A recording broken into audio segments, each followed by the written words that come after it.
청년 대국민 소통장 청국장 64회를 지금부터 시작합니다. 아니, 오늘 달타령님 표정 왜 이렇게 좋아요? 시작하기 전부터. 아니 왜냐면 오영호 이모님께서 캐릭터가 원래 막 만나면 너무 반갑게 아이고 히트님 하면서 이런 스타일이라서 덩달아 되게 이렇게 텐션이 업되는 네, 그런 게스트입니다. 아 제가 그런다고요? 전 굉장히 점잖은 사람인데. 예. 또 다른 이유도 있는 거 아니에요? 네. 빛이 나는 오영환 의원.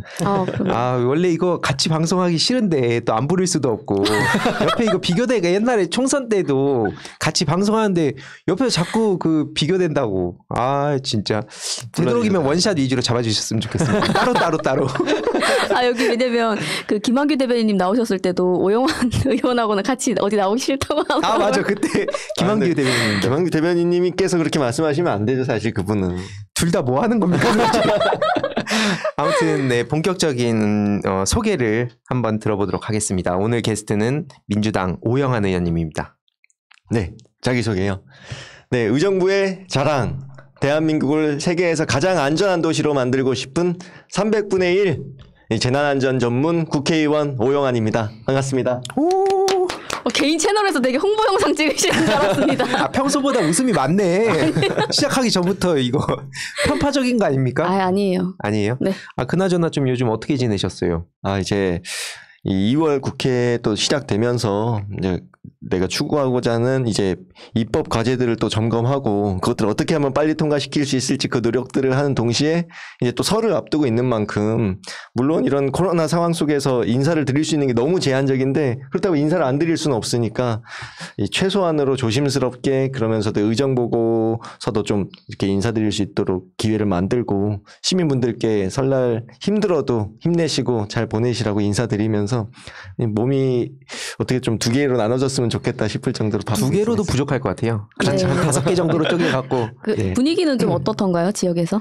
물론 참 이런 소상공인 분들도 그렇고 우리 의정부라고 뭐 다르겠습니까? 사실 정말 어려운 상황 속에서 너무 힘겨워하시면서도 그러면서도 이런 젊은 국회의원이 가서 좀 위로해드리고 응원해드리고자 할 때 저는 굉장히 이 정치인으로서는 혼나야 마땅하고 혼날까봐 또 이렇게 미워하실까봐 걱정을 했는데 속상해하시면서도 정말 고마워하시고 참 따뜻하게 맞아주시는 게 너무 감사했습니다.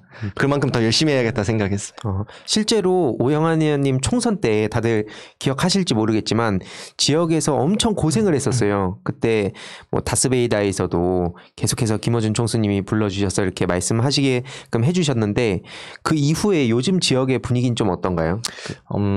우리 의정부시 갑의 더불어민주당 지역위원회 자체를 조직이 통째로 나가버렸기 때문에 예, 저와 함께 마음 맞고 이제 의정부를 새로이 바꿔가고 싶은 우리 당원분들 마음을 모아서 근데 또 코로나 상황 속에서 많은 사람들이 모일 수가 없잖아요. 그쵸. 그러다 보니까 이 모집하는 것 자체가 쉽지가 않더라고요. 그래서 위원장은 모셨는데 이 위원분들을 못 모시는 이런 경우가 많이 생겼지만 소수지만 정말 의정부를 발전시키고 의정부시에서 이제 더불어민주당의 가치를 지키는 이런 마음을 모은 분들이 소수 정예로서 똘똘 뭉쳐서 예, 이제 지방선거 준비도 좀 철저히 준비하려고 하고 아주 작지만 잘 갖고 가고 있다 이렇게 말씀드리고 싶습니다. 제가 뭐라 해야 되죠? 그 의정부 쪽에 아는 청년들도 우리 오영환 의원님 좀 코로나 잠잠해지면 한번 연결도 꼭 해드리고 싶다. 되게 좋은 친구들도 많은데 확실히 언론에서 이런 좋은 의정 활동이나 오영환 의원님이 걸어오신 길, 뭐 다른 민주당 의원분들의 소식들을 잘 안 다루잖아요. 계속해서 뭔가 소재로 삼는다든지 그런 게 많아서 오늘 편하게 그동안 어떤 활동을 해오셨는지 그리고 또 어떤 일들이 그간 있었는지 이런 것들을 한번 들어보려고 모신 거니까 오늘 또 편하게 구독자분들도 들어주셨으면 좋겠고 편하게 말씀해 주셨으면 좋겠습니다. 그러면 근데 너무 긴장되네요. 말 실컷 맨날 다 잘해놓고. 다 잘하시고 또 네, 아무튼 본격적인 주제에 들어가 보도록 하겠습니다. 일단 그 오늘 해맑던 권보람님부터 아니 지금 이렇게 프레임을 씌우시는 거예요. 항상 사람이 오늘따라 아니 나올 때마다 사람을 끌고 간다니까요. 이렇게. 아니 근데 왜냐면 지난번에 한번 새날에 푸나님께서 진행하시는 코너에 한번 나오셨잖아요. 네, 그때 나와가지고 그 당시에 이제 총선 당시에 굉장히 곤란한 질문들을 많이 받으셨는데 또 그 중에서도 이제 검찰개혁 관련해서 조국 교수님 당시에 이제 뭐 얘기가 있었는데 그거에 대해서 본인이 한 발언이나 이런 거에 대해서 되게 후회하지 않는다고 얘기를 해주셔서 이 구독해주시고 시청해주시는 분들의 또 모든 분들의 마음을 또 사로잡았던 아, 왜 사기캐야? 그래서 지금도 후회하지 않는 마음은 변함없으신 거죠? 아, 그럼요. 그때 당시에도 그랬고 지금도 그때 제가 했던 말씀 중에 이 조국 장관님의 이런 수사 상황 이런 것들이 언론을 통해서 자꾸만 이렇게 부풀려지고 하는 상황을 보면서 검찰개혁이 필요한 이유라고 확신했다 이런 말씀을 드렸었는데 그때 그 마음 지금까지도 변함이 없습니다. 그리고 언론 역시 물론 이 언론이 이 알 권리를 좀 보장하고 국민께 많은 정보를 드리는 것도 중요하지만 최근에 이 조국 전 장관님의 이 따님 조민님의 이 인턴 지원 사실이라든지 무슨 피부과에 뭐 그렇게 자원을 했다는 네. 이런 소식 정말 필터링 되지 않은 그런 날 것 그대로의 좀 야만적인 보도 행태였으니까요. 그런 모습을 보면서 아, 저런 정보로 인해서 대체 국민들께 어떤 알 권리를 보장하는 것인가. 언론 개혁이라는 이름이 전 정말로 언론 개혁을 통해서 우리 더불어민주당에게 유리한 이런 언론 지형을 만들어주는 것은 절대로 목표가 되어서도 안 되고 절대 그것을 목표로 하는 것도 아니라고 확신을 합니다. 그런 만큼 공정하게 그리고 국민분들께 정말 도움이 될 수 있는 바른 언론 문화를 만들어가는 것이 또 지금 당장 우리가 시급히 해결해야 될 하나의 과제라는 걸 명확하게 느꼈습니다. 보세요. 이게 개혁이면 개혁, 안전이면 안전지 빠지는 곳이 없으세요. 아, 편파적이야 계속. 안전 개혁이 필요한 상황이기 때문에. 네. 예. 아니 진짜로 이렇게 쭉 말씀을 들어보면 되게 안정감이 있어요. 실제로 오영환 의원님 같은 경우에는 그런 소방관 출신인 것도 있고 실제 성격도 그렇고 또 풍기는 인상도 그렇고 한데 걸어오신 길이라든지 또 말씀하시는 걸 보면 굉장히 뭔가 차분해지면서도 든든하다는 생각이 여러모로 드는데 최근에 그 얘기가 좀 이슈잖아요. 뭐 현안에 대해서 잠깐 얘기하고 오영환 의원님 얘기로 넘어가려고 하는데 그 국민의힘에서 한일 해저 터널 관련해 가지고 또 지금 갑자기 마치 뭐 일부 시민들은 이거 일본이 대변하는 거 아니냐 이런 얘기도 나오고 있는데 좀 이거에 대해서는 어떻게 보셨어요? 제가 부산에서 고등학교를 졸업을 했습니다. 그래서 부산 갈매기라는 이름으로 부산 출신 국회의원의 우리 더불어민주당 부산 갈매기가 결성이 됐는데요. 예. 안민석 의원님이 이제 좀 주축으로 이렇게 모으셔서 네. 부산 출신 연고가 있는 국회의원들이 모아서 최근에도 2월 7일에 또 가덕도의 현장에 신공항 이제 들어올 수 있는 부지에 이제 방문을 하고 이제 그런 좀 다짐을 결의를 하고 왔습니다. 2월 중에 반드시 가덕 신공항 특별법을 통과시키겠다 했는데 분명히 김종인 대표가 비대위원장이 거기에 대해서 부정적으로 폄하하는 발언을 했을 때 예. 부산의 민심이 굉장히 들끓었잖아요. 그쵸. 거기에 대해서 그걸 억누르기 위해서 뒤늦게서야 이 가덕도 신공항 국민의힘도 당론이다 하면서 거기에 덩달아서 하나 엉뚱하게 갑작스럽게 얹은 것이 이 한일 해저 터널인데 예. 이 부분 물론 과거 정부에서 검토되고 이런 적이 있지만 이명박 정부 당시에서 이 100조 원이라는 예산이 필요한데 그게 경제성도 없고 우리나라 국익에 절대 도움이 되지 않는다. 이미 결론이 난 사안입니다. 그것이. 그런데 그것을 다시 오늘날 지금 2021년 이후로 이제 추진을 하려 하면은 당시에 100조였으면 지금은 뭐 150조 이상의 그 거대한 예산이 투입되어야 하는데 과연 그런 효과를 볼 수 있을 것인가? 그건 말이 안 된다고 보고요. 그리고 무엇보다 경계해야 되는 것은 우리가 가덕 신공항을 추진하고자 하는 궁극적인 목적이 이제 대한민국으로부터 뻗어나가는 전 세계 대륙으로 뻗어나갈 수 있는 유러시아가 펼쳐질 때 이 철도가 유러시아 철도가 이 부산에서부터 시작된단 말이죠. 그리고 항만 부산의 고유 기능이자 그리고 거기에 항공까지 이 트라이포트 시스템을 통해서 이 전 세계에서 동북아에서 제일 허브 물류 시스템을 우리 부산이 갖출 수 있는 환경을 만드는데 그것을 한일 해저 터널을 뚫어버리면 그 효과가 이 일본으로 빠져나가는 겁니다. 예. 우리가 누릴 수 있고 우리 부산이 발전할 수 있는 정말 미래의 이 세계적인 해양 도시로 성장할 수 있는 이런 부산의 미래 가능성을 왜 무궁무진한 경제 가능성을 일본에다 나눠줘야 돼요. 이것은 우리나라 국익을 위한 것이 아니다.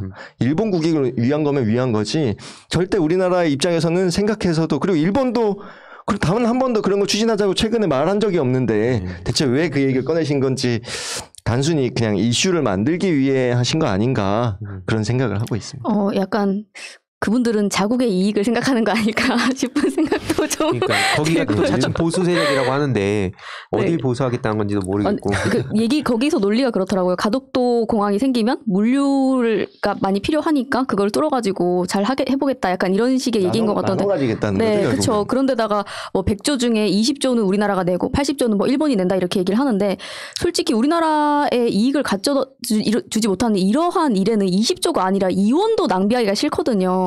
어디 나라의 돈을 감히 그렇게 마음대로 쓰려고. 일본에서 그렇게 많이 부담한다고 얘기를 한다면 만약에 그럴 만한 이유가 있는 거 아니겠습니까? 그럼요. 그렇죠. 근데 그 이유가 어디에 있을지 그 또한 분명하게 우리 국민분들께서 이제 아셔야 되고 생각을 해보셔야 된다고 생각합니다. 이게 정말 안타까운 부분이 이게 뭐 보수 진보 이런 당의 이름 그냥 계급장 다 떼고 봤을 때 이게 정말 어떤 것이 나라를 위하는 것인가라고 생각을 해보면 이 토착 외구라는 단어를 본인들이 듣기 싫어한다고 하면 그런 행동을 안 하면 되잖아요. 근데 지금 이번에도 그 안진거 소장님하고 같이 그 또 다른 토착 외구라고 이름이 이렇게 지어지신 나경원 그 전 의원한테도 저희가 그 13건의 무혐의에 대해서 일괄 항고를 했거든요. 근데 너무 이런 것에 대해서 바라보는 시각들이 너무 좀 잘못되지 않았나. 그분들이 하는 행태도 그렇고. 근데 그에 반해서 오영환 의원님께서 이번에 그 일본어 잔재들을 바로잡는 그런 법안을 내셨더라고요. 네.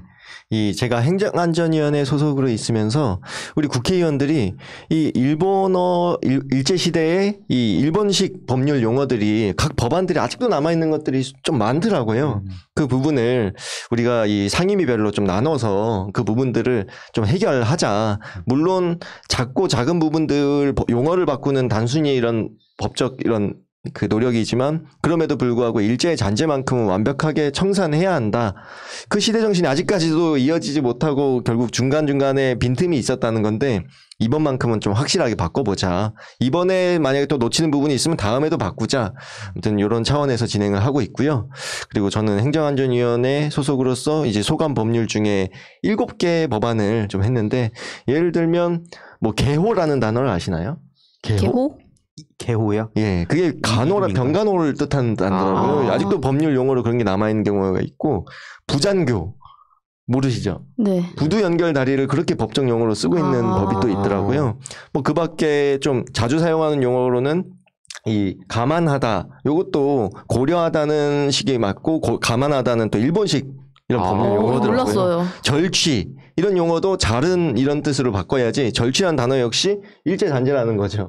물론 사소하다고 생각할 수 있는 변화이지만 그런 부분을 우리가 명확하게 끝까지 우리 일제 잔재는 마지막까지 털어내겠다. 우리 이 어두운 과거를 청산하겠다는 이런 자세 꼭 필요하다고 봐서 젊은 의원들과 함께 많이 마음을 모았습니다. 감사합니다. 왜냐면 그 일부 언론이나 이런 데서는 뭐 친일 이제 뭐 피로도 이런 얘기를 하고 있는데 저희는 이걸 한 번이라도 제대로 했다고 하면 정말 필요하지가 않을 텐데 계속 이게 해결이 안 된 상태에서 질질 끌어가는 게 정말 필요하거든요. 저희 입장에서는. 맞습니다. 네, 정말 감사합니다. 그래서 이런 활동해 주셔서. 촌스러운 친일반일 프레임이란 얘기를 하는 사람이 지금 대한민국 수도 서울에 시장으로 나오겠다고 하는 게 현실이니까 저희가 뭐 지겹다. 근데 이게 실제로 인터넷을 보면 옛날에 국정원에서 세월호 잊자 여론 확산시키고 일베 이용해서 저쪽에서 다 한 짓들이거든요. 이게 그것뿐만 아니라 뭐 검찰개혁, 적폐청산, 친일반일 뭐 이런 게 지겹다. 이런 여론을 실제로 저쪽에서 만드는 것 같아요. 그래서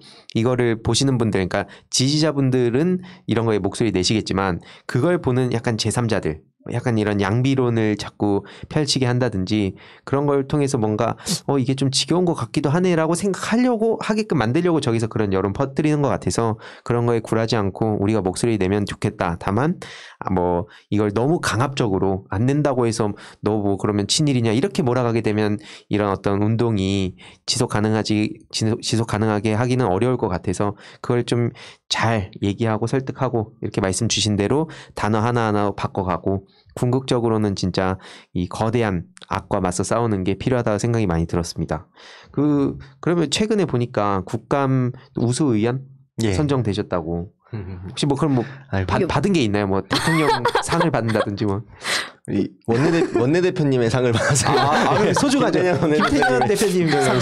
김태년 원내대표님 상 주신 거 왜 그렇게 하시는 거예요, 혜두님? 아니 좋아요, 저 김태년. 네, 너무 영광이었고 단순히 제가 잘해서가 아니라 제가 잘한 것보다 우리 또 보좌진분들도 열심히 뛰어주셨고 그리고 시민분들의 제보 역시 아주 활발하게 들어왔고 그 부분을 우리가 무조건적으로 정부를 견제하기 위해 비판은 우선하는 게 아니라 비난하기 위한 비난으로 하는 게 아니라 그 잘한 것은 잘했다고 하고 그리고 미비했던 부분은 이 대안을 제시하는 그런 거기에 대해서 많은 칭찬을 좀 받았던 것이 아닌가 하는 생각을 하는데요. 그 중에서 기억에 남는 것이 아까 일본 얘기를 하다 보니까 독도 문제가 생각이 났는데 제가 독도에 관해서 좀 말씀드리고 싶은 게 있어요.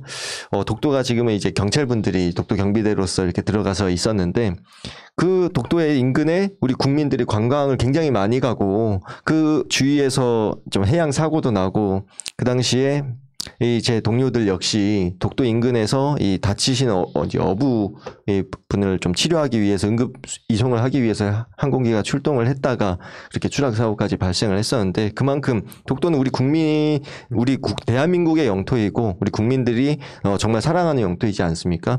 거기에서 이게 신속하게 응급 처치를 받고 구조를 할 수 있는 그런 기능이 없었기 때문에 단순 경비의 기능밖에 없었기 때문에 독도 119 구조대가 필요하다. 이런 국정감사에서 질의를 했었고요. 네. 그 부분이 올해 빠르면 4월쯤 이 시범 운영에 들어갑니다. 오. 예, 정말 이 독도의 우리나라 영토라는 것을 한 번 더 이 국제적으로 알릴 수 있는 기회도 되고 뭐 당연한 사실이지만 그리고 독도를 방문하는 우리 국민들의 이런 안전을 지킬 수 있는 이런 아주 귀중한 첫발을 이제 떼기를 앞두고 있으니까 국민분들께서 많은 관심 가져주셨으면 좋겠어서 굳이 말씀을 드렸습니다. 네, 왜냐면 작년에 저희 유스타즈에서도 단체에서 다른 청년분들하고 같이 독도의 날 맞아서 10월달에 독도를 다녀왔거든요. 네. 근데 이번에 가면은 더 안전하게 뭔가 갈 수 있을 것 같은 그런 느낌이 드네요. 그럼요. 독도까지도 우리 119가 지킨다. 와. 완전 좋다. 그 활동하시면서 약간 이런 생각이 들었어요. 뭐냐면 뭐 검찰개혁, 언론개혁 이런 거는 반대하는 논리를 만들어내잖아요. 근데 이거는 반대를 하기가 되게 어려울 것 같거든요. 맞습니다. 천하무적인데요. 게다가 저쪽에 그 전문가가 없잖아요. 제가 알기로는 거의 소방관의 유일한 국회의원 아닙니까? 맞습니다. 그러면 저쪽에서 회의하거나 할 때 뭐 태클 거고 이런 적이 있어요?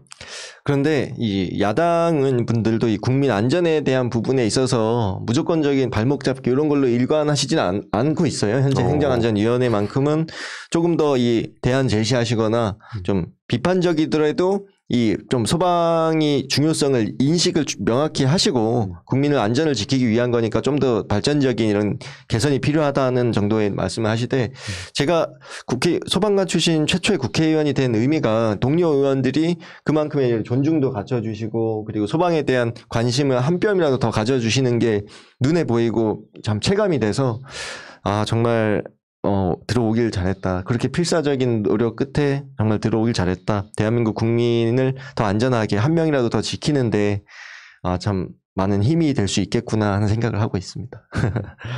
그냥 어떠세요? 얘기 듣는데 되게 계속 만족하고 있는 것 같은데. 아니 평소랑 똑같은데 자꾸 저렇게. 어떠세요? 네, 아니, 왜냐면은 저도 말씀해 주시면서 아까 저는 희두님이 아까 얘기해 주신 것처럼 되게 반론을 펼치기가 힘든 그런 의제를 앞에서 끌고 나가신다 이런 생각 많이 들고 그리고 저번에 여기 나오셨을 때도 얘기해 주신 것도 있고 저번에 저희가 울산의 큰 아파트에 화재가 난 거를 굉장히 많은 시민들이 눈으로 봤잖아요. 근데 그 아파트가 굉장히 잘 사는 아파트건 못 사는 아파트는 이런 걸 떠나서라도 뭔가 보면서 되게 무기력함 같은 것도 많이 느끼고 실제로 너무 되게 긴박한 상황에서 근데 그거를 보고 되게 문제 제기를 해주시면서 이게 소방관들의 처우 개선이나 이런 것도 물론 필요하지만 건축법에 있어서도 이 안전이 굉장히 중요하다 이런 얘기를 해주셨어요. 그래가지고 그때 새날에 나왔을 때도 얘기를 해주시고 또 다른 방송에서도 여러 번 얘기를 해주셨는데 그 법안 같은 경우에는 지금 어떻게 되고 있나요? 제가 이천 화재 이제 지난해 4월에 이 38분이 사망하신 이천 한익스프레스 물류창고 화재 이후에 이 내외부 마감재 단열재 등의 이런 불연 성능 이상의 것을 사용해야 사람이 안 죽는다. 불에 너무도 폭발적으로 연소하는 우레탄 폼 샌드위치 패널 같은 걸 무분별하게 사용을 하고 있기 때문에 네. 이런 대형 화재의 인명 피해가 20년 넘게 반복이 되고 있다. 그동안 대책들 아무리 세우면 뭐하냐. 그 건축법 상에서 그걸 명확하게 퇴출시키지 못하면, 규제하지 못하면 위험한 자재를 쓰면 사람은 죽을 수밖에 없다. 너무 당연한 주잖아요. 네. 그동안 10년 넘는 시간 동안 전문가들이 아무리 얘기를 해도 규제는 곧 경제성으로 이어지기 때문에 이 국회의 문턱을 넘지를 못하고 있었어요. 이젠 안 되겠다. 내가 국회에 들어오기 전에 난 화제지만 당선 직후에 난 화제이거든요. 네. 내가 어떤 일을 하고 싶었든 난 이거부터 해결을 해야겠다. 이거부터 해결하는 게 나에게 주어진 이제 가장 큰 운명 같은 숙제이다. 다시는 이런 인명피해가 발생하지 않게끔 바꾸겠다 하고 발의를 했었고, 그 부분에 있어서 이 불연 성능 이상의 규정을 이 법제화 시키는 거에 굉장히 국토부에서도 보수적으로 난색을 표했어요. 뭐 법 체계상 맞지 않다는 주장부터 많은 업계에 이런 이 압박도 있었을 테고 물론 이해를 하지만 그럼에도 이번에 바꾸지 못하면 안 된다고 굉장히 이 열렬하게 제가 국토위원회가 아니면서도 국토위에 있는 의원님들이 저의 간절함과 이 바뀌어야만 하는 그 당위성과 필요성, 간절함을 이해를 해주셔서 대변을 정말 적극 본인들이 발의한 법안만큼이나 레이를 써주셨어요. 그래서 물론 이 법에는 꼭 필요한 부분만 들어가고 시행령으로서 많은 것들을 일정 부분 제가 요구한 수준을 약속받았습니다. 국토부로부터 이 약속을 받고 이 실제로 샌드위치 패널 사이에 들어가는 물품에 대한 이 심재라고 하는데요. 거기에 대해서 화재 성능 시험 자체를 과거에는 이만큼 샘플을 잘라서 겉에만 불을 살짝 대보고 이거 화재 안전하다 이런 식으로 했던 거를 이제 실제 크기의 모형에 불을 붙여서 안전한지 안 안전한지 이 불에 잘 타는지 못 타는지 이게 그러니까 준불연 성능 이 사람이 대피할 수 있는 시간을 벌어줄 수 있는 건축 자재인지를 판명할 수 있을 만큼 이 성능 시험 기준도 개선하겠다 이런 것들을 정부에서 적극 이제 약속을 해서 그 법안을 지금 다시 세 번째 논의를 들어가는데요. 국토위원회에서 꼭 이번 2월 중에 2월 국회 안에 그것이 본회의를 통과할 수 있도록 저도 백방으로 뛰고 있고 이제 국토위원회 의원님들과 국토부에서도 많은 그런 노력을 해주시리라 믿고 있습니다. 네, 정말 저는 이 부분이 너무 어려운 부분이라고 생각이 들면서도 되게 너무 감사했던 게 뭐냐면 제가 예전에 한 10년 한 몇 년 전에 이제 알던 친구분이 그 인테리어 회사에서 일을 하는데 그런 업체에다가 예를 들어서 외주를 줘서 뭘 시키면은 그 돈이 다 재료비에서 뺀다는 거예요.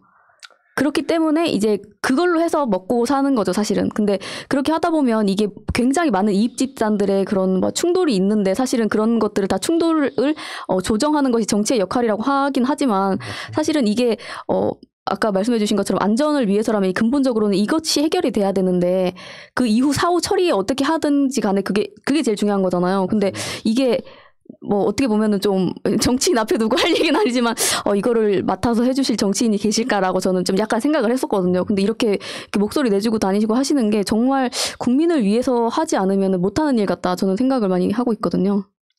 감사합니다. 정말 꼭 제가 해야만 하는 숙제를 다시 한번 꼬집어 주시니까 또 큰 절대 부담드리는 건 아니에요. 압박을 웃으면서 하시네요. 그러니까 웃으면서 뭐 칭찬인가 하는데 이게 압박이에요. 그냥 보니까.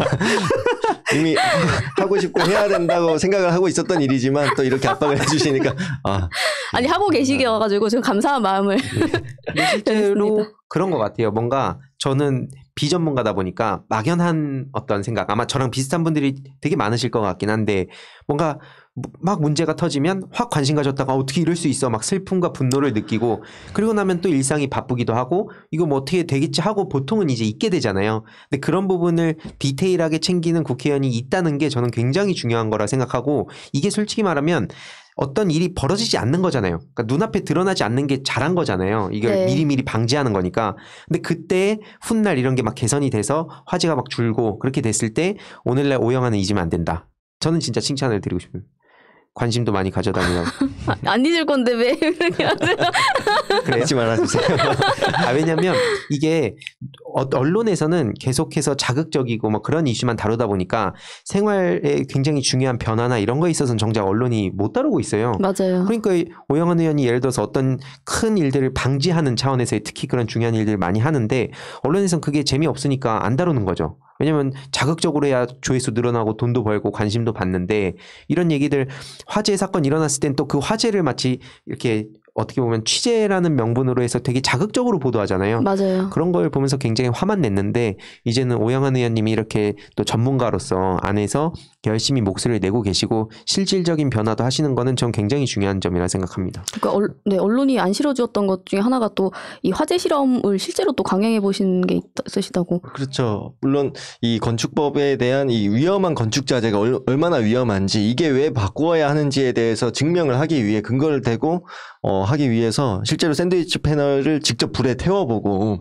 안전한 자재를 쓴 것과 위험한 지금 현재 쓰이고 있는 자재를 비교를 한 이런 실험까지도 하고 맹렬하게 타오르는 지금 현재 쓰고 있는 샌드위치 패널을 이 영상으로 또 담아서 그런 부분들 이런 실험의 결과에 대한 근거 자료를 팩트를 가지고 이게 꼭 바뀌어야 되는 부분이라는 것을 또 이 대정부 질의에서 총리님께 또 이 정부에게 적극적으로 요구를 할 수 있었어요. 무엇이든 내가 주장을 하고 바꾸고 싶은 것이 있다면 그 부분에 대해서는 명확하게 내가 조사를 하고 연구를 하고 실험까지도 하고 제가 노력을 해야 되는 부분이기 때문에 이렇게 마땅히 이렇게 했었습니다. 물론 언론에서도 관심 가져주면 좋겠지만 누가 본다고 해서 이렇게 일하는 것이 아니라 보지 않더라도 내가 필요로 하는 자료들을 차곡차곡 쌓으면 언젠가는 그것이 정부에도 사회에도 가서 닿을 거라 생각합니다. 그거 본인 유튜브에다 쌓지 그러세요?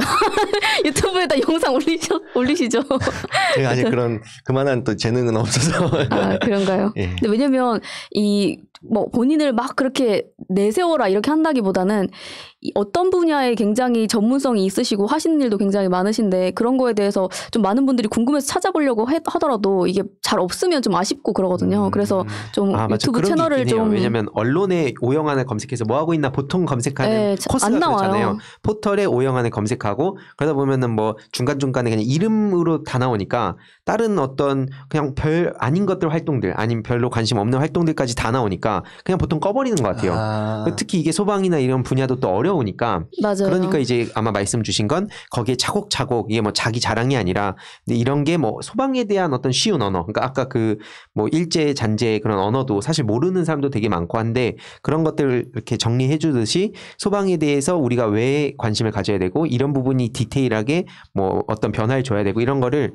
올려놓으시면은 그게 언제든지 그냥 찾아보는 날이 오지 않을까 생각이 많이 들었습니다. 네, 그래서 많은 분들이 이게 그 샌드위치 패널이나 이런 거에 대해서 잘 아마 모르실 거란 말이에요. 그렇죠. 그러다 보니까 이거를 보고 이게 정말 필요하구나라고 더 한 번 더 느끼실 수도 아마 있을 것 같고 아무튼 그러니까 이 소방법이나 이런 건축법이든 이런 화재 안전 관리에 관한 내용들이 너무 전문성이 있고 너무 복잡하고 어려운 부분이 많다 보니까 쉽게 이렇게 문턱이 좀 높은 것 같아요. 네. 그 부분들을 쉽게 설명을 하려고 해도 굉장히 어렵게 돼버리는 경우가 많더라고요. 근데 다만 좀 꼭 하나 짚고 넘어가고 싶은 게 있다면 저는 아직도 굉장히 여기 울분이 차 있거든요. 소방법이 2003년에 대구 지하철 참사 이후로 기존의 58년도에 제정된 소방법이 그때서야 법이 개정되기 시작했어요. 물론 많은 개정을 거쳤지만 그 안에서 너무 짜집기식으로 이렇게 그때그때 필요에 따라서 사람이 죽을 때마다 개정이 이루어지다가 아주 대형 사고 이후에 소방법이 4개로 나뉘어졌는데 그 이후로 정말 물론 좀 그 당시에 2004년 당시에 맞는 체계에 맞는 좀 필요로 하는 이런 변화는 있었지만 그 이후로 또 10몇 년이 지났지 않습니까? 거기에 대해서 너무도 이제 오래되고 낡은 정말 담아야 되는 내용을 충분히 담고 있지 못하는 법이 돼버렸어요. 그 상황 속에서 이 건축물들이 적절하게 안전관리를 받고 있지 못했고 그런 상황 속에서 이 문재인 정부 초기에 우리 이 제천 스포츠센터에서 대형 화재가 발생을 해가지고 29명이 사망을 하는 사고가 있었고 또 한 달밖에 지나지 않은 2018년 1월에 또 밀양 세종병원에서 47명이 죽었고 정말 이 대형 화재로 인해서 사람들이 수없이 죽어가는데 거기에 대해서 이제는 바꿔야겠다. 이 소방법에 대해서 근본적인 변화를 깨야 되겠다. 전 범정부 차원에서 정말 이 1년 넘는 시간 동안 청와대가 주도해서 그런 TF가 꾸려지면서 227개 소방 분야, 건축 분야, 뭐 다양한 분야의 이런 이 변화를 무조건 해야 된다. 이렇게 해서 어려운 그런 소방의 분야, 이런 좀 피난 안전 관리에 관한 분야, 방화구역에 관한 분야 이런 그 개선 과제들을 발굴을 했습니다. 그런데도 1년이 지났기 때문에 사람들의 관심이 없는 거예요. 아, 그 부분이 바뀌어야 된다는 이런 확신과 그 필요성과 당위성을 잊어버리니까 국회에서도 힘을 못 받았어요. 아, 맞아요. 그래서 20대 국회에서 결국 3년이 지나도록 이렇게 처박혀 있다가 결국은 폐기돼 버렸습니다. 꼭 우리 사회가 더 많은 사람이 그렇게 희생되지 않게 하기 위해서 꼭 필요한 변화들이 폐기돼 버린 거예요.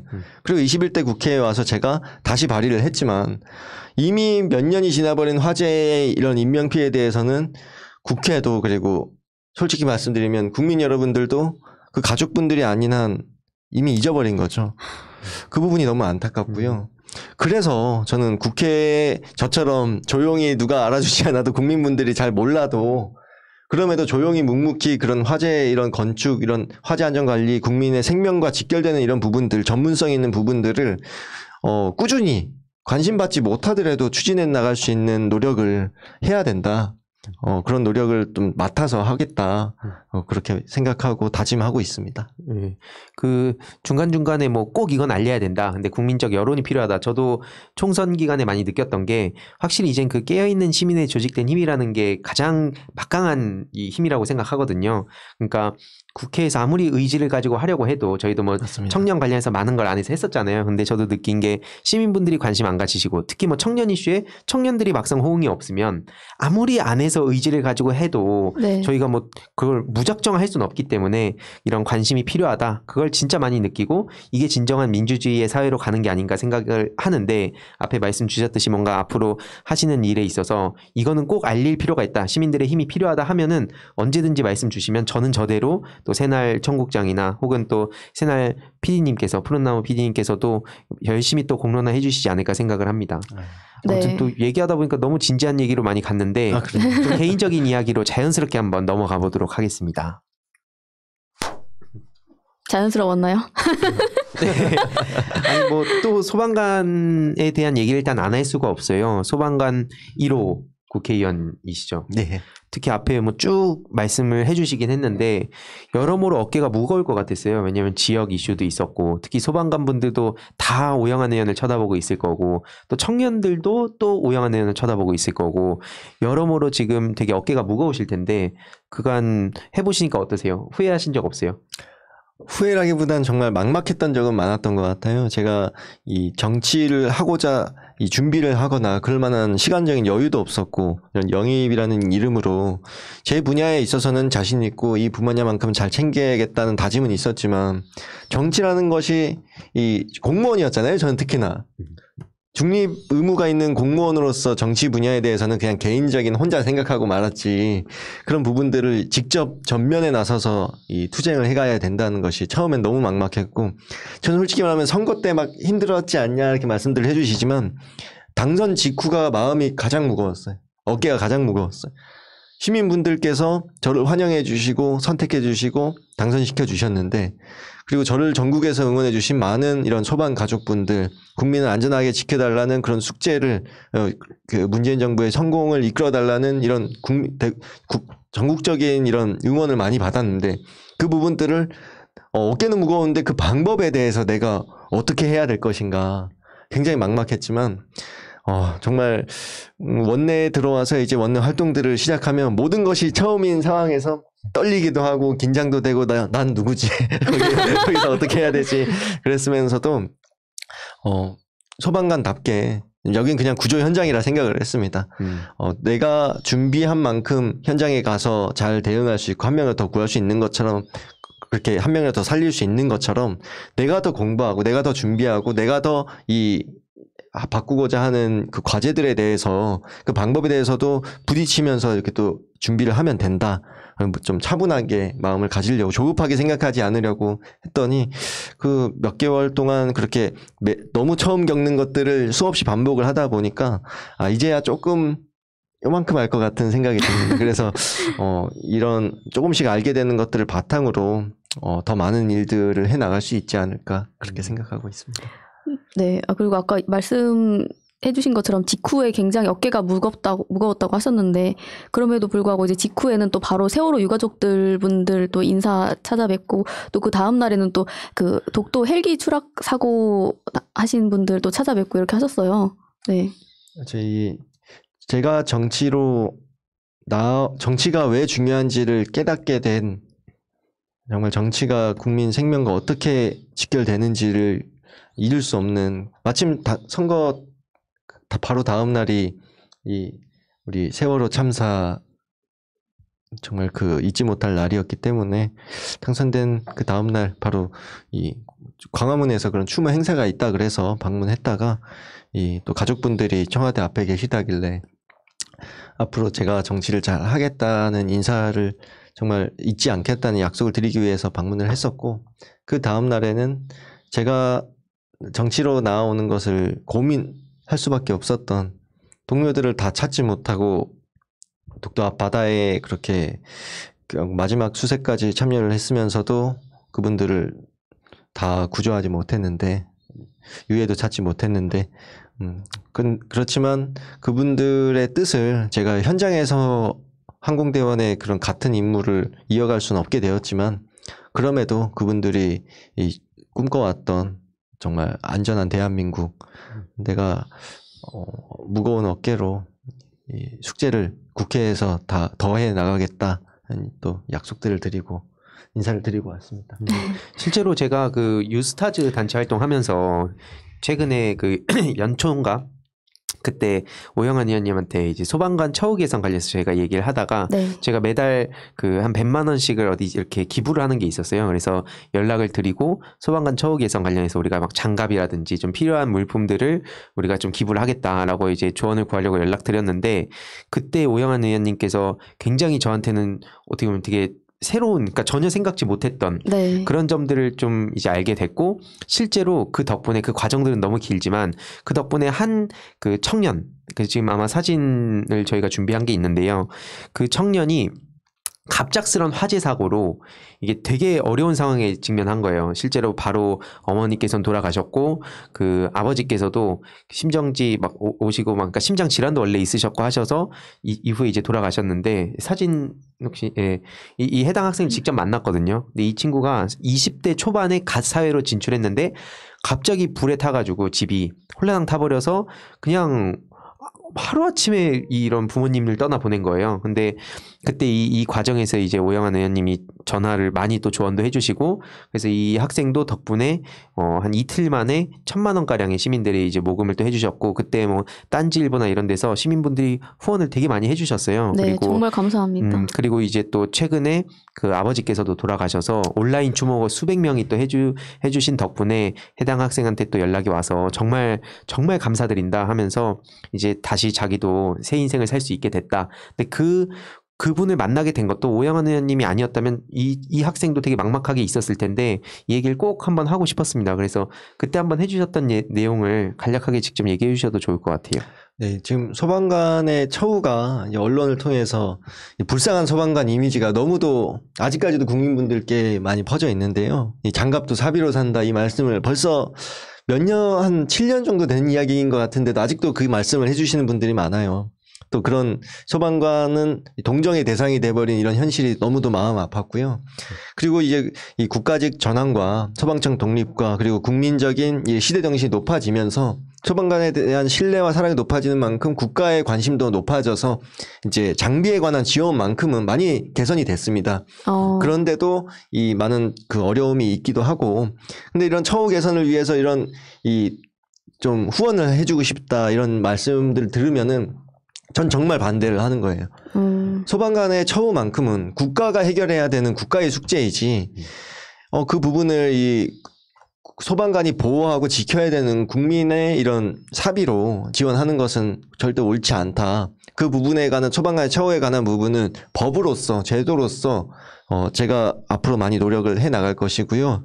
다만 그때 말씀을 드렸던 것이 이 불이 난다는 게 정말 뉴스에 잠깐 나오고 너무 흔하기 때문에 뉴스에도 안 나올 정도로 많은 화재가 발생하고 있는데 그 화재로 인해서 이 화재 보험이 들어있거나 좀 경제적인 상황이 괜찮은 분들은 뭐 다른 숙소를 구하거나 집을 바로 구하거나 하시는데 이 보험도 들지 못할 정도로 어려운 분들, 이 가난하거나 경제적인 형편이 좋지 않거나 그리고 몸이 성치 않거나 독거노인 또 장애인 이런 분들은 화재 취약계층이라고 칭할 수 있는데 그분들은 굉장히 한번 불이 나면 삶의 온 터전을 잃는 거예요.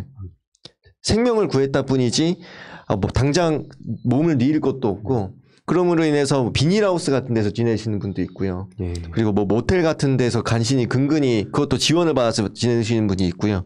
노숙자가 되는 분들도 있어요. 그런 분들에게 아직까지 우리 사회가 이 사각지대를 메우고 있지 못하다. 그분들은 삶의 모든 걸 잃었는데도 국가가 적절한 지원을 못하고 있는 거예요.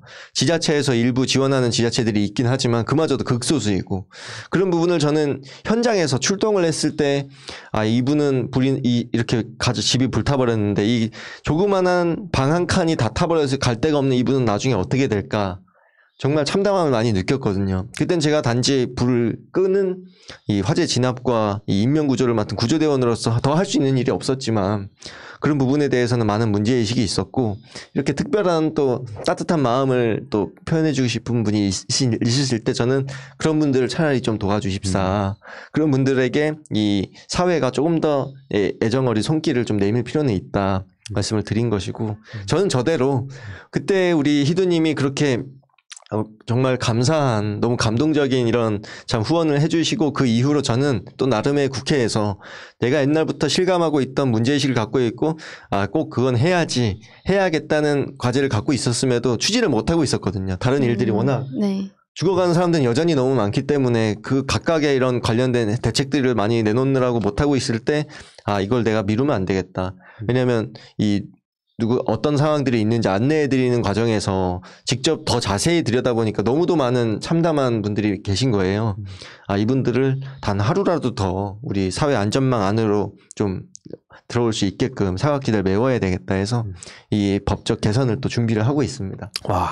예, 함께 노력하자. 이건 진짜 박수 한번 주고 제가 그때 그래서 되게 감동도 많이 받았고 실제로 뭔가 막연하게 그냥 소방관 처우 개선이라 생각했다가 딱 말씀 듣고 한 대 맞은 기분이 아마 비슷한 분들 되게 많으실 것 같아요. 왜냐면 국가에서 소방관 처우 개선 하는 게 맞고 또 소방관 국가직도 이제 됐고 하니까 이게 민간 차원에서는 이런 사각지대를 우리가 좀 더 채우면서 그걸 또 알려야겠다. 저도 이제 방향을 딱 설정하게 됐고 이런 오영환 의원님도 좀 후원으로 혼내드려야 되지 않을까.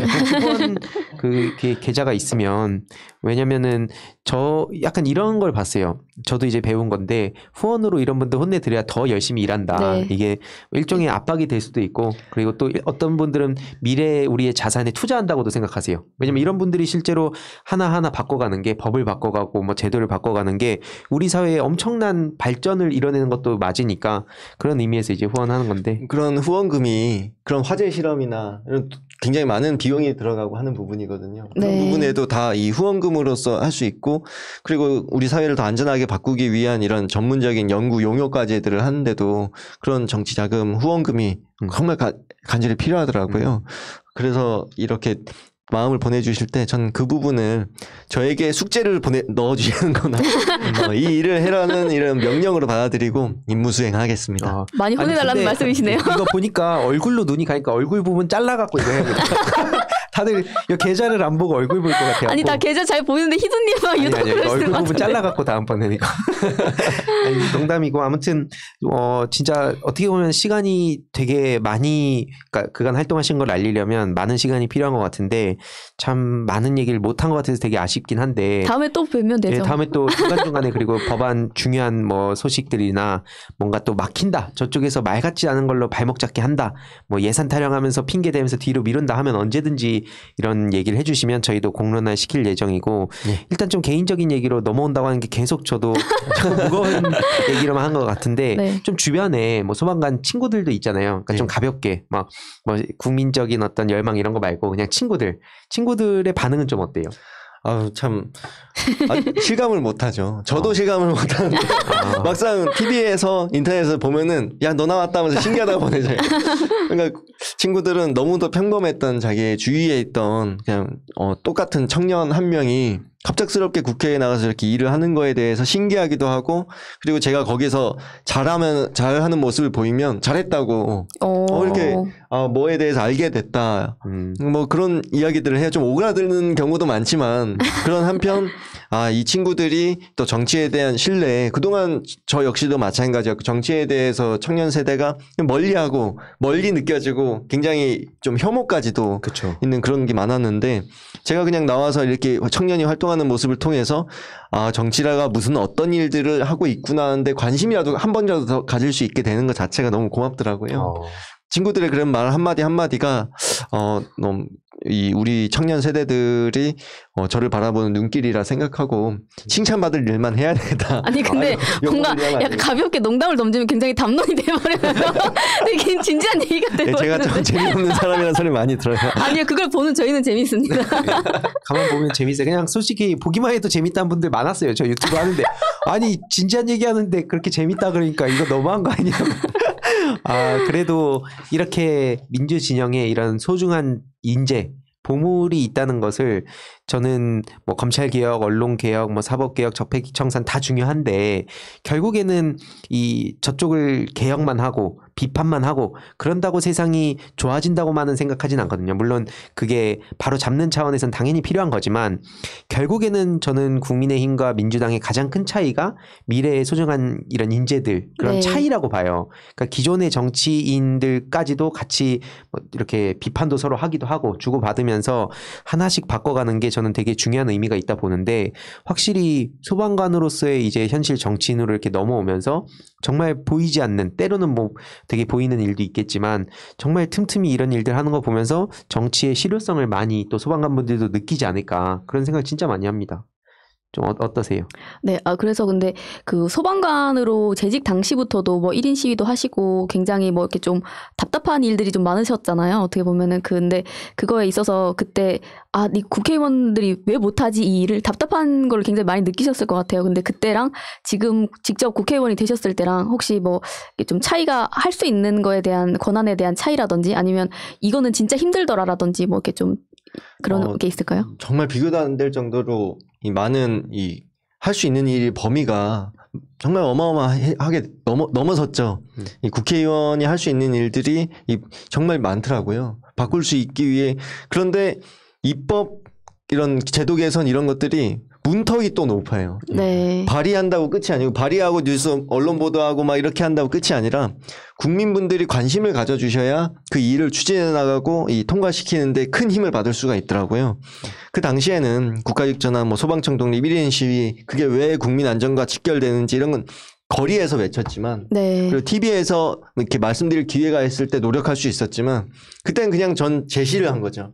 근데 이제는 그 제시하는 많은 숙제들을 제가 직접 해결을 해야 하는 이 위치에 와 있는 만큼 이것들을 해결하기 위한 방법이나 이런 것들에 이제 막 연구를 해서 이만큼 자료를 들고 있는데 그것들을 통과시키기 위한 이제 정무적인 노력 또 정치적인 이런 이 상황 판단과 이 원내에서도 워낙 많은 개혁 과제 그리고 민생 과제 이런 것들에 밀려서 이 안전에 관한 부분은 항상 전문성 있는 부분을 뒤로 밀리는데 이 부분을 어떻게 하면 또 사람 죽어서 뉴스 나서 그때서 이슈되기 전에 네. 또 사람 죽어 나가기 전에 어떻게 하면 이걸 먼저 내가 내 그 성과로서 내가 노력해서 이것들을 해결해 나갈 수 있을까 좀 어려운 문제이기도 하고 중요한 문제이기도 하고 필사적으로 하려고 합니다. 네, 그래서 이거를 보시는 많은 분들께서도 이제 뭐 발의가 됐구나 하고 이제 이게 신경을 끄시는 게 아니라 오히려 그렇죠. 발의된 법안에 대해서 이게 끝까지 그 문턱을 넘는지를 눈에 불을 켜고 한번 다 같이 지켜봐 주시고 또 여론도 많이 모아주시고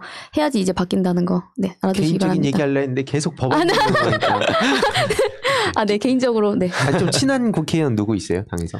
사실 우리 영입 인재들끼리는 너무도 돈독하게 잘 지내요. 보통 젊은 분들이 많고 뭐 최혜영 의원님, 이모경 의원님, 뭐 동작을의 이수진 의원님, 뭐 그밖에도 김병주 장군님이라든지 소병철 의원님 이런 분들이랑도 너무 각별하게 이렇게 결합해 있는데 그뿐 아니라 이렇게 김남국 의원님이라든지 신현영 의원님이라든지 각 전문 분야에서 이렇게 있는 분들 젊은 분들끼리 전용기 의원님이나 이렇게 잘 똘똘 뭉쳐서 소통을 하기도 하고 그리고 저 같은 경우 지금이라도 전화를 걸 수 있는 근데 모든 분들께 다 전화는 드릴 수 있죠.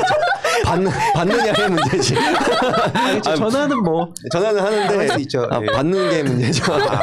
예.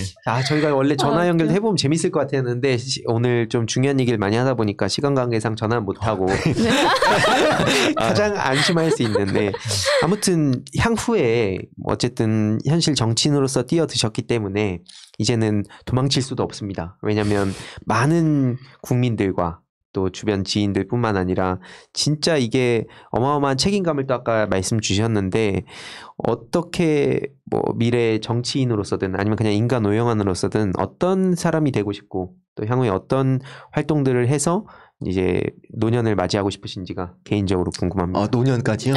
네, 계획. 되게 라이프 밤새 플랜. 쉬려고 하시는 것 같은데. 짧게만. 저는 어려서부터라고 하긴 부끄럽지만 뭐 소방관을 꿈꾸었 그 순간부터 저 자신이 뭐 돈을 많이 벌거나 성공하거나 뭐 정말 이 남들에게 떵떵거리고 싶은 이런 모습을 꿈꾼 적은 단 한 번도 없어요. 그냥 내 가족 같은 평범한 우리 주위에 있는데 부모님 같은 이런 이 소시민들이 우리 사회 시민 모두가 더 행복하게 내일을 좀 꿈꿀 수 있는 사회를 만들어가고 싶었고 그것을 재난 현장에서 지키는 구조대원 소방관이었다면 이제는 정치라는 환경에서 그리고 사회에서 이 시민분들이 이 안전에 대한 인식 개선과 또 안전이 왜 중요하고 그리고 안전이란 걸 생각하지 않을 정도로 안전한 사회를 만들 수 있다면 그것이 저의 궁극적인 꿈이 될 것 같고요. 다방면에서 저는 결국 이 희망 119든 정말 대한민국 소방 119든 이 누군가의 꿈을 지켜주고 싶은 사람, 삶을 지켜주고 싶은 사람 그리고 이 아무도 관심 없는 곳에서도 조용히 그분들이 잠을 잘 때도 누군간 이 사회를 안전하게 지키고 있다는 신뢰를 느끼게 해주고 싶은 그런 꿈이 있습니다. 좋습니다. 오늘 시간 관계상 많은 얘기를 이렇게 못해서 왜냐면 더 하고 싶은 얘기도 많은데 참 왜냐면은 뭐 그 김자인 선수님도 어떻게 지내시는지도 궁금하고 했는데 그건 다음번에 한번 모시는 걸로 한번 얘기를 또 더 자세히 듣는 걸로 하고 마지막으로 혹시 뭐 달타령님 하고 싶은 말씀 있으세요? 네, 아니 없습니다. 다음에 한번 또 네, 모시는 걸로 하겠습니다. 다음에 한번 또 모시는 걸로 하고 오늘 오영환 의원님 말씀을 들어봤을 때 그런 생각이 들어요. 이게 정치인들이 오영환 의원님 같은 경우에 스스로 나서서 막 내가 이거 했다 이런 스타일보다는 묵묵히 그게 알려지든 안 알려지든 우리 삶에 녹아드는 그런 정치인이 될 것 같아서 개인적으로는 되게 좋으면서도 걱정되는 건 또 정치인들이 그렇게 했을 때 다른 사람이 광파는 경우도 있고 이게 안 알려지는 경우도 있는 것 같아서 앞으로 저와 달타령님도 옆에서 열심히 이분의 이런 업적들을 알려야겠다 이런 생각 진짜 많이 들었습니다. 네. 한 말씀만 드리고 싶은데요. 과정에 대해서 제가 얼만큼 노력하고 있다 이렇게 안 했지만 결과로서 보여드리겠습니다. 결과로서 많이 알려드리고 국민분들께 신뢰를 드리겠습니다. 자신감에 넘치는 모습 좋습니다. 아무튼 다음번에 또 올해 중간중간에 또 모셔서 이제 소방 관련된 이야기들 들어볼 예정이고요. 오늘 청국장 64회는 아쉽지만 여기서 마무리해야 될 것 같습니다. 시청해주셔서 감사드립니다. 고맙습니다. 현재로 저들을 물리치자. 바이러스에게는 마스크가 없다. 어서 가자 바이러스보다 먼저. 그러니 내일보다 먼저 가자. 우리들의 희망을 형제이게 하자. 설령 그것이 내일이라 해도 현재로 저들을 물리치자. 바이러스에게는 마스크가 없다. 어서 가자 바이러스보다 먼저.